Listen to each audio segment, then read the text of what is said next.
Hello students, this is Sunita Mishra.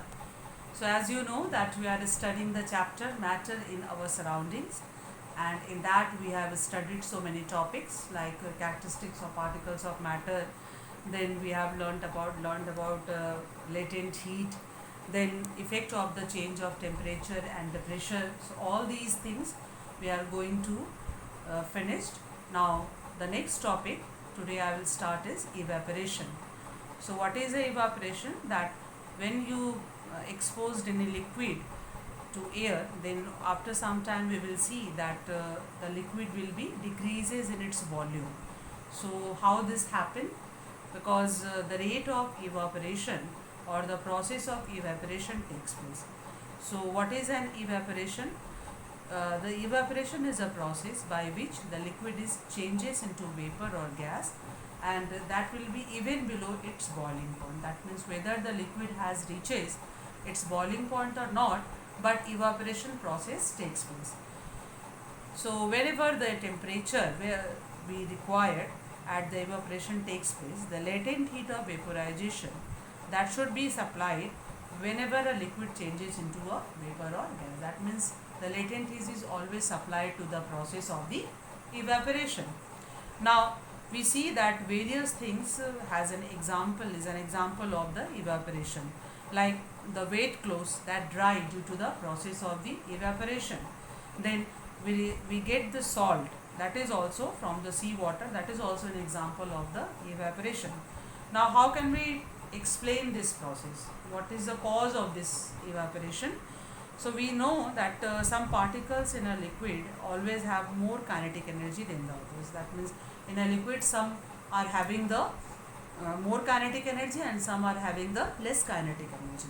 And the particles, those are having the more kinetic energy, that are going to be evaporate quickly, and that's why leaving the that's why they convert into the vapor. So in this way the evaporation process takes place. Okay. Now what are the factors that affects the evaporation? So there are some factors like temperature, surface area, humidity, wind speed, etc. Okay, so first, what is the effect of temperature on the evaporation? So we see that whenever we increase the temperature, then the rate of evaporation also increases. So how this, again, what is the reason of this? That whenever we applied or supplied heat to some liquid, then its kinetic energy will be increasing, and due to the kinetic energy they started to transform into vapor quickly, and that's why the rate of evaporation increases. Then the surface area of the liquid. Surface area means, now suppose we are keeping the water in a test tube or in a bottle, and in another water we have taken in a china dish. Okay, so we see that the water that is present in the china dish, that is going to evaporate first as compared to the water that is present in a bottle.